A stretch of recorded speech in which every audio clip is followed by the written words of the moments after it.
ब्रह्म सूत्र ये कहता है कि इस जगत को बनाने में प्रकृति कार्य नहीं कर सकती है। इस सृष्टि को बनाने में इस सृष्टि को प्रकृति ने बनाया है कि ईश्वर ने बनाया है। बात यहीं पे आती है सिंपल भाषा में। ये सूत्र यही कह रहा है, सूत्र में ये लिखा हुआ है कि इस सृष्टि को प्रकृति बताया है। कुछ बहुत लोगों ने कहा है कि इस सृष्टि को प्रकृति ने बनाया है। सांख्य की भी ये मानता है कि सृष्टि को प्रकृति ने बनाया है, परंतु ब्रह्मसूत्र ये कहता है कि सृष्टि को प्रकृति ने नहीं बनाया है। किसने बनाया है? ईश्वर ने बनाया है। क्योंकि ऐतरेय उपनिषद में ये बात आ गई कि इस सृष्टि को बनाने में, इस सृष्टि को उत्पन्न होने से पहले केवल दो ही चेतन तत्व थे, एक जीवात्मा और परमात्मा। ठीक है, तो जीवात्मा के अंदर उतनी शक्ति है नहीं, अल्प है जीवात्मा।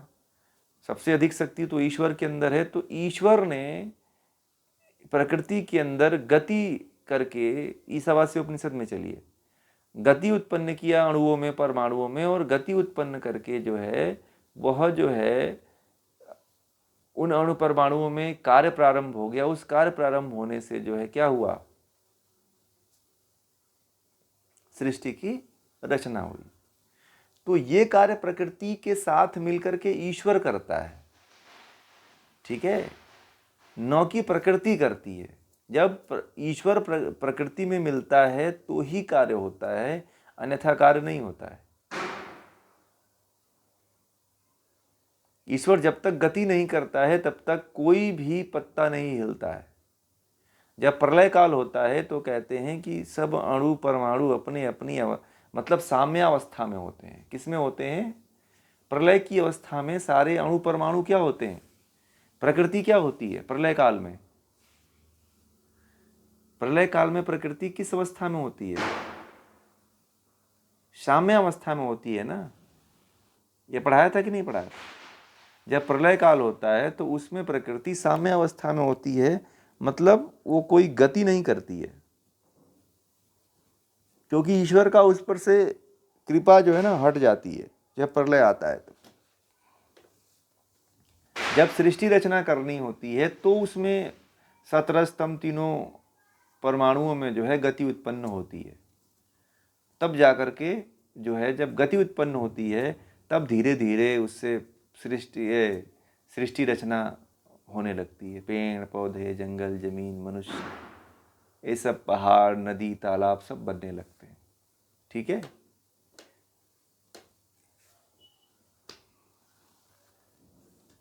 अब तो एकदम सिंपल हो गया इसमें। अब तो कोई बात नहीं, बस यही तो मैं कहना चाहता हूँ, और कुछ ज्यादा नहीं है। क्लियर हुआ?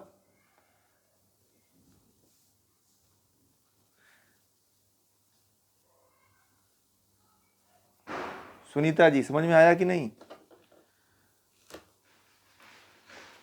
नहीं आया? अभी समझ में नहीं आया?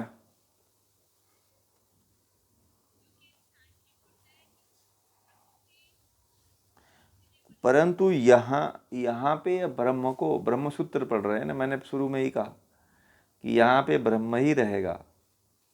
ठीक है, आपको ब्रह्म की तरफ लेके चलना है ना। सांख्य को आप छोड़ दीजिए, सांख्य की जब बात आएगी तब आपसे हम बात करेंगे। अभी यहाँ पे केवल ब्रह्म को मानिए, सांख्य को भूल जाइए अभी कुछ दिन के लिए। जब तक ब्रह्मसूत्र पढ़ा रहे हैं तब तक आप सांख्य के सिद्धांतों पे ध्यान मत दीजिए।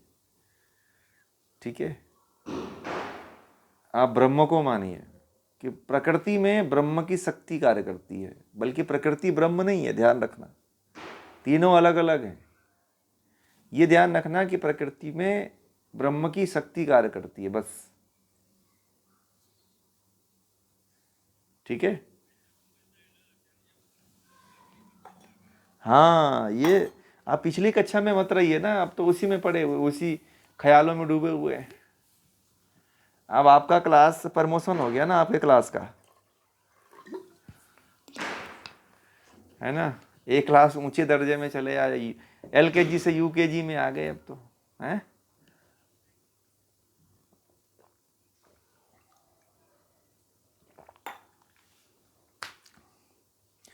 LKG से UKG आप अपने माइंड को बदल दीजिए अब, ठीक है। समझ में आया सभी लोगों को? हाँ, बुद्धि को जड़ मत कीजिए।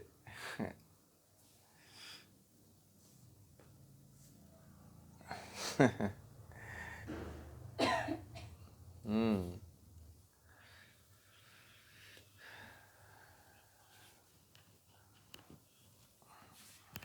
हाँ, और जिनको समझ में नहीं आया है वो पूछिए।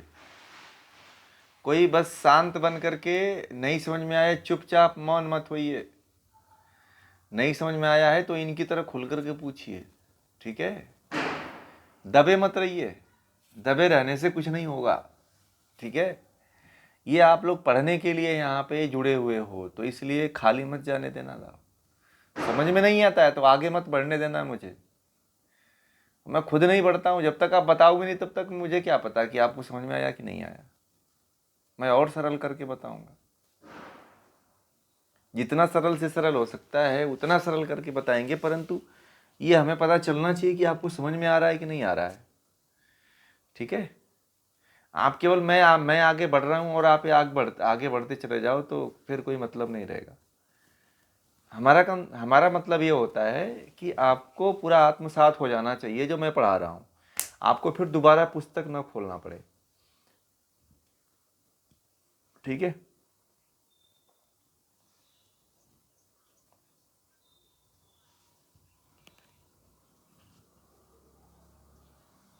हाँ, अब समझ में आया आपके, यही बात है। और नास्तिक कह देता है कि प्रकृति करती है। जैसे आज का विज्ञान भी यही मानता है कि ये तो प्रकृति के प्रकृति करती है।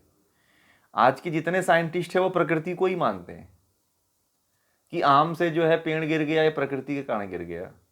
जमीन कट करके नदी के साथ बह गई, प्रकृति करता है। ये आजकल के साइंटिस्ट भी यही मानते हैं।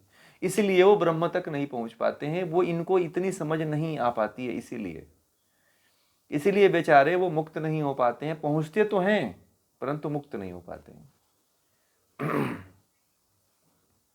एक प्रोफेसर हैं, वो भी बहुत जानकार हैं फिजिक्स के, परंतु उनको वो भी बेचारे नहीं अभी पहुंचे हुए हैं ब्रह्म तक। उनसे मेरी चर्चा होती थी, एक बार हुई थी, बहुत पहले की बात है। तो वो भी अभी प्रकृति के परमाणुओं में उनको बस यही पता है कि ये तो प्रकृति के अणु है, परमाणु है, इनके अंतर गति स्वतः होती है। वो भी प्रकृति में ही पूरा उलझे हुए हैं और प्रकृति को इस पूरा सार तत्व मानते हैं। उनको ये नहीं पता है कि सृष्टि इस प्रकृति के बनने से पहले भी जीवात्मा और परमात्मा चेतन रूप में विद्यमान थे। आज के जो वैज्ञानिक हैं, जो साइंटिस्ट हैं, जो प्रोफेसर हैं, वो भी बेचारे भ्रमित हैं, क्योंकि उन्होंने सांख्य पढ़ा ही नहीं है, ब्रह्मसूत्र पढ़ा ही नहीं। इसलिए वेदांत पढ़ना बहुत जरूरी है। वेदांत में सारी समस्याओं का निराकरण भी है।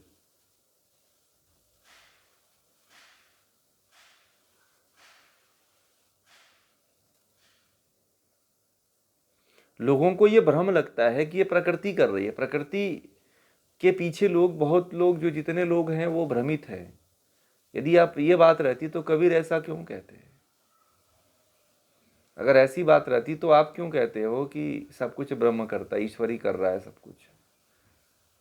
आप समझ में आया कि ईश्वर कर रहा है सब कुछ? किसी ना किसी को माध्यम बना करके सब ईश्वर ही करता है। आपकी शरीर है, इस शरीर में से प्राण को क्यों खींच ले, आत्मा को अलग क्यों कर देता है ईश्वर? इस शरीर को अचेतन क्यों बना देता है ईश्वर?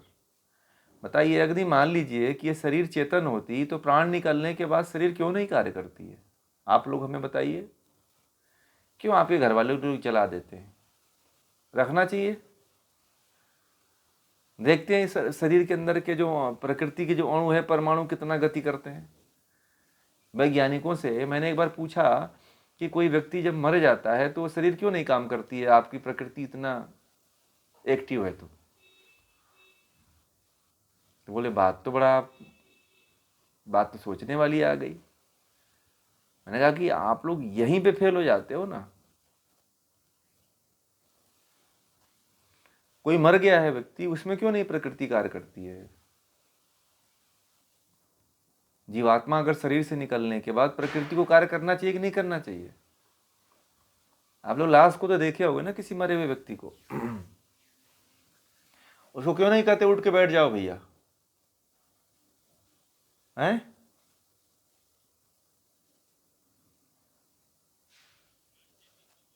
हाँ,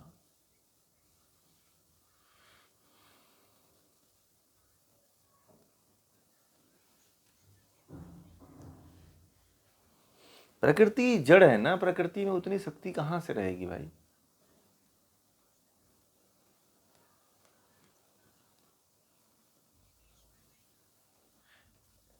हाँ, किसी को शरीर देना ये भी ईश्वर का ही कार्य है कि उसको, हाँ, उसको निकालना भी ईश्वर का कार्य है। फल का पूरा जो है द्योतक जो है ईश्वर ही है।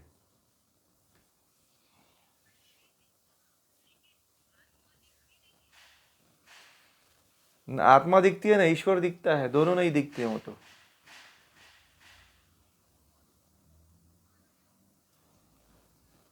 हाँ,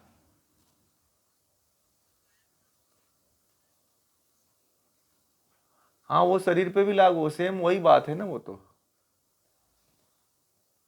अब वहां पे ब्रह्म न कार्य करके वहां पे कौन कार्य करेगा?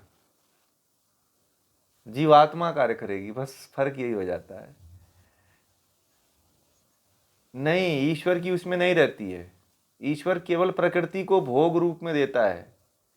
आपके पास चेतना आ गई तो ही कार्य करती है ना शरीर, 24 तत्वों के साथ मिल करके। वहां पे ईश्वर एकदम हट जाता है तब वहां पे।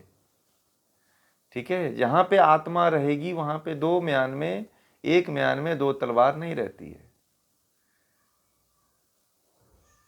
ईश्वर जो है, क्योंकि दोनों अनादि हैं, दोनों चेतन है, ईश्वर छोड़ देता है जीवात्मा के ऊपर कि जो करना है कर।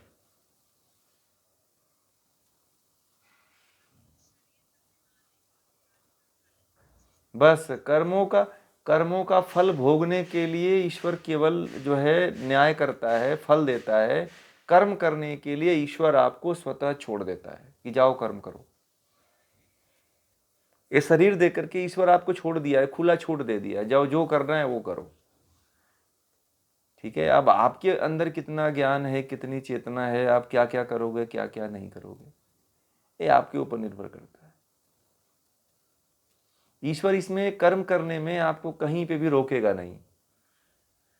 आपको अच्छा कर्म करना है अच्छा कर्म करो, बुरा कर्म करना है बुरा कर्म करो। वो कहता है, प्रकृति को हेल्प कर देता है कि प्रकृति के साथ हेल्प करते हुए रहता है कि ये जो करे वो करने दो, और उसमें वो साथ देती रहती है प्रकृति आपका।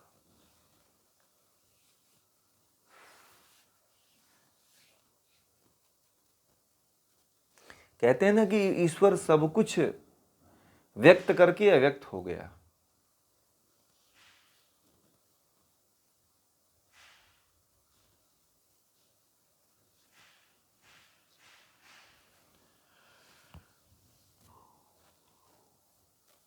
समझ में आ गई बात? तो ये बातें आप लोग अपने अंदर क्लियर कर लेना। इतना आप लोगों को ब्रह्मसूत्र बहुत सरल भाषा में मैंने रखा है, मैं बहुत कठिन शब्दों में नहीं रखता। हाँ, अभी तो ब्रह्म नहीं, अब सब जो आप कर रहे हो वो ब्रह्म थोड़ी कर रहा है। ये भी मत मान लेना कि मैं जो कर रहा हूं वो ब्रह्म कर रहा है, नहीं। मैंने आपको ब्रह्म ने छोड़ दिया है क्योंकि आपके अंदर जीवात्मा है। ठीक है, अब आपको सोच समझ के काम करना है। ये मत सोच लेना कि गलत काम करूं और मान लूं कि ब्रह्म कर रहा है, ये भ्रम है। ठीक है, यहां पे ब्रह्म काम नहीं करेगा। फिर ये दोष मत देना कि ये ब्रह्म ही करवा रहा है, उसको मत गाली देना फिर भैया। क्योंकि जीवात्मा के साथ आपका संबंध प्रकृति का और जीवात्मा का संबंध है ना आपके शरीर में। आपकी शरीर किससे लगी हुई है? जीवात्मा और ब्रह्म के साथ जुड़ी हुई है। आपका प्रकृति और आत्मा का संबंध है, तो वहां पे ब्रह्म कोई काम नहीं करेगा। आप जो भी कर्म करते हो उस कर्म को ईश्वर छोड़ देता है, खुली छूट दे देता है, जाओ करो। परंतु फल तो देता है वो। आप जो भी कर्म करोगे ना, उस सभी कर्मों का फल ईश्वर देता है आपको, ध्यान रखना।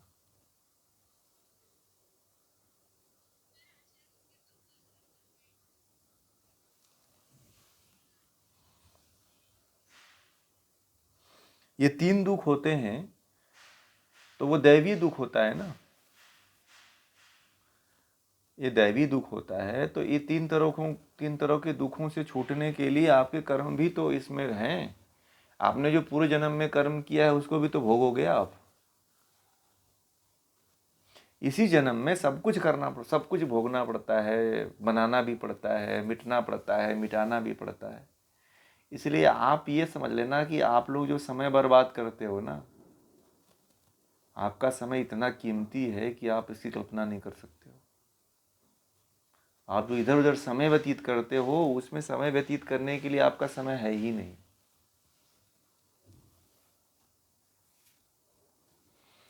आपके जो प्रारब्ध कर्म हैं, जो पूर्व जन्म के कर्म हैं, उन कर्मों का फल तो ईश्वर देगा ही। आपको अकाल मृत्यु हो गई, बाढ़ आ गया, भूकंप आ गया, कोई शेर खा गया आपको, कोई सर्प ने काट लिया आपको, तो ये क्या है? ये कर्मों का फल है आपके। इसीलिए तो बार बार उपनिषद कहते हैं, गीता कहती है, ब्रह्मसूत्र कहता है कि ब्रह्म के तरफ चलते हुए मरो, ब्रह्म की साधना करते हुए मर जाओ। संसार के लिए मत मरना। संसार के लिए मरना दुनिया की सबसे निचला काम है। घटिया से घटिया, रफली से रफली कार्य है संसार के लिए मर जाना। किसी वस्तु के लिए मर जाना, किसी व्यक्ति के लिए मर जाना, किसी परिवार के लिए मर जाना, किसी पति के लिए मर जाना, किसी पत्नी के लिए मर जाना, दुनिया का सबसे घटिया और सबसे रफली काम है, कर्म है। अगर मरना है तो ईश्वर के लिए मरिए। दुनिया का सबसे श्रेष्ठतम कर्म यही है कि परमात्मा का ध्यान करते हुए, योग करते हुए, साधना करते हुए, समाधि लगाते हुए, ज्ञान लेते हुए, इन कर्मों को करते हुए मरिए। इन कर्मों को करते हुए मत मरिए कि खेत के लिए मर गए, घर के लिए मर गए, पत्नी के लिए मर गए, बच्चों के लिए मर गए, पैसे के लिए मर गए। फिर ये ऐसा कर्म करते हुए मरने वाला व्यक्ति को मनुष्य जन्म पाने में कई योनियाँ, 84 लाख योनियों को से गुजरना पड़ता है। फिर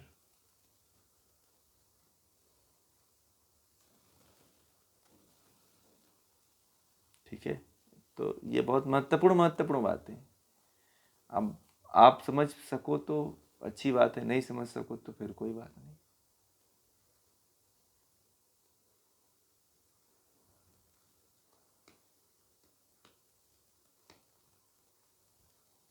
समझ में आ गई बात?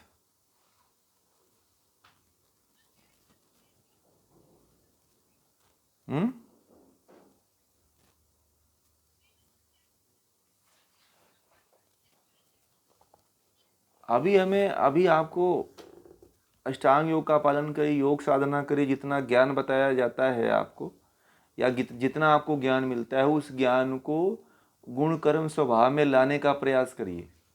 ये कर्म करिए। मैंने बताया ना अभी विदुर नीति में कहा कि आपको जो नीतियाँ बताई जाती हैं या जो ज्ञान बताया जाता है, तो उसको अपने जीवन में धारण करो। सुन कर के यहीं रख करके पुस्तक मत बंद कर दिया करिए। यहाँ सुनते हैं तो उसको अपने जीवन में उतारने का प्रयास करिए। मतलब मैंने कहा कि प्रयोग करिए।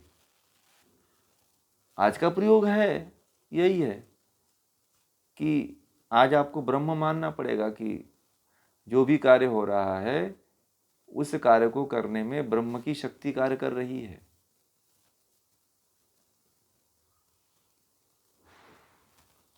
ठीक है, आप अच्छे कर्मों को करिए ना, योग का अभ्यास करिए, ध्यान करिए, साधु संगति करिए, सत्संग सुनते रहिए, अच्छे विचार भाव को ग्रहण करिए। ठीक है, और उसको अपने जीवन में अपनाइए। फिर चर्चा करिए विद्वानों से। हम यहाँ पे प्रश्न आप लोगों से पूछते रहते हैं, इसके बारे में चर्चा करिए कि हम ये साधना कर रहे हैं, हम इस तरह से आगे बढ़ रहे हैं, तो आगे बढ़ोगे ना। आप जिस तरफ बढ़ रहे हो वो मार्ग आपको मुक्ति की तरफ नहीं लेके जा रहा है। मौत हर समय, मौत नज़दीक आती चली जा रही है, हर क्षण आपको मौत के करीब लेके जा रहा है। समय बहुत कम है। आपको लगता है कि हम समय इधर उधर व्यतीत कर देते हैं, परंतु ये उस समय पता चलता है जिस समय जिसको ये पता चल जाता है कि तुम आज से 3-4 दिन बाद मरोगे। जिसको ये पता चल गई कि ये बात पता चल गई कि मुझे तो 3-4 दिन बाद मरना है, तो वह व्यक्ति सब कुछ छोड़ छाड़ करके इसमें लग जाता है कि मुझे तो अब जब 3-4 दिन में ही मरना है तो क्यों ना कुछ ऐसा कर जाऊं कि जिससे मैं अमर हो जाऊं। राजा, क्या नाम है उनका, याद नहीं आ रहा है, जन्म, हाँ, परीक्षित राजा, उनको भी मौत का पता चल गया था कि जो है मेरी मौत होने वाली है 1 हफ्ते बाद। तो उन्होंने भी बहुत बड़ा यत्न किया मुक्ति के लिए, बहुत बड़ा प्रयास किया, तो सुखदेव जी के पास गए, ठीक है, और ज्ञान को ग्रहण किए। इसीलिए आप लोग तो बड़े सौभाग्यशाली हो कि प्रतिदिन ज्ञान के शरण में हो। और ये भी बहुत महत्वपूर्ण बात है कि मोक्ष के शास्त्रों को पढ़ते हो आप लोग, ऐसे कहानियां वाले शास्त्रों को नहीं पढ़ते हो, मोक्ष के शास्त्र को पढ़ते हो। और इस शास्त्र को पढ़ते हुए यदि मृत्यु भी हो जाती है तो धन्य हो गया। परंतु ये बात नहीं है कि आज पढ़ करके भी तुरंत रख दिए, नहीं भैया। अगर आप पढ़ रहे हो ना तो उसको अपने जीवन में कम से कम 10%, 5%, 20% अपनाने का प्रयास तो करिए, लाने का, उतारने का तो प्रयास करिए।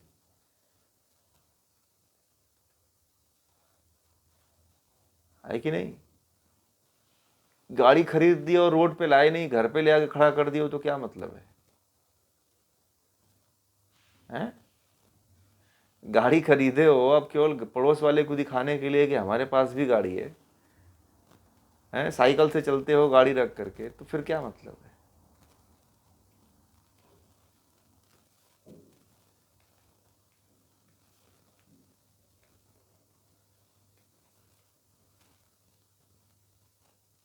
इसलिए अभी से जो समय है आपके पास, आप हर व्यक्ति को उसकी मौत का आभास तो उसको हो ही जाता है कि मैं मरने वाला हूं।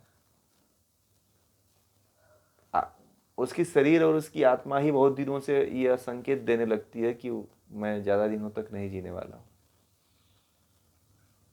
इसलिए यह कार्य, नेक कार्य कर लीजिए कि शास्त्रों को का प्रयोग करते हुए मरिए। इसीलिए तो मैं आप लोगों को प्रयोग करवाता हूं इन शास्त्रों का,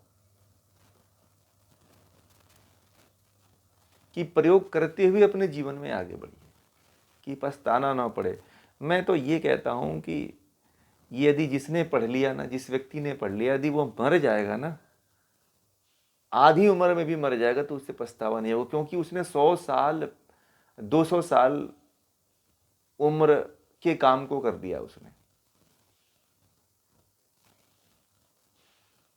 यदि कोई आज 30 साल की उम्र में मर जाता है तो समझिए कि वह व्यक्ति जो है 70 साल के बराबर काम करके चला गया।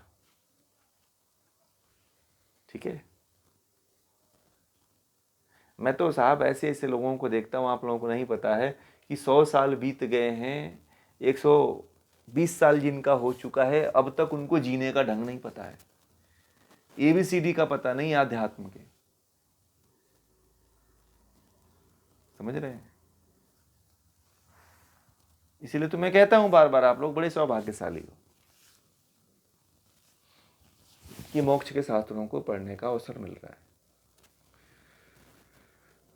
मरोगे भी ना तो कभी पछतावा जीवन में नहीं होगा। पछतावा तो उसको होता है जिसने कुछ प्राप्त नहीं किया। पछतावा तो उसको होता है जो केवल संसार की वस्तुओं को इकट्ठा करने में अपने पूरे जीवन को व्यतीत कर दिया। पछतावा उसको नहीं होती है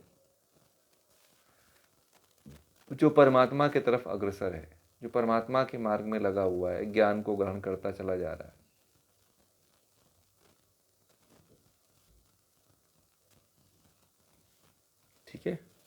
समझ में आ गई बातें?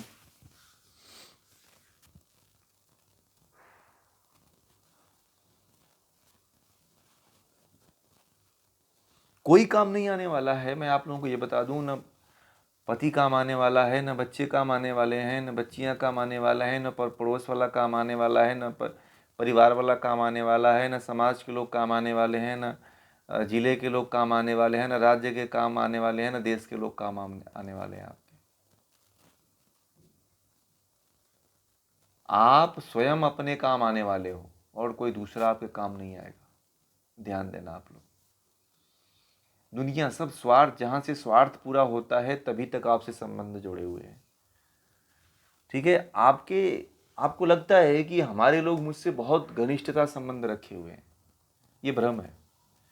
वो व्यक्ति तभी तक आपसे घनिष्ठता का संबंध रखा हुआ है जब तक कि उसको आपसे स्वार्थ की पूर्ति हो रही हो। जिस दिन उससे आपसे स्वार्थ की पूर्ति होना बंद हो जाएगी, उस दिन आपसे, आपके प्रति आकर्षण, आपके प्रति लगाव, आपके प्रति प्रेम सब खत्म होता चला जाएगा।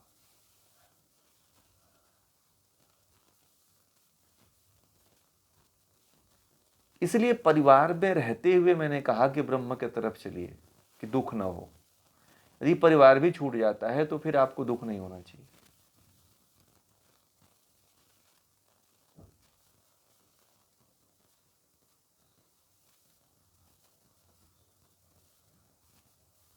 ब्रह्म का मार्ग ऐसा है जो सब कुछ दे देता है। अकेले भी हो ना तो फिर आपको अकेले चलने में भी सक्षम बना देता है।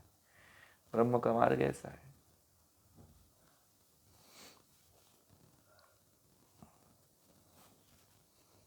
ठीक है, बहुत सी बातें हैं,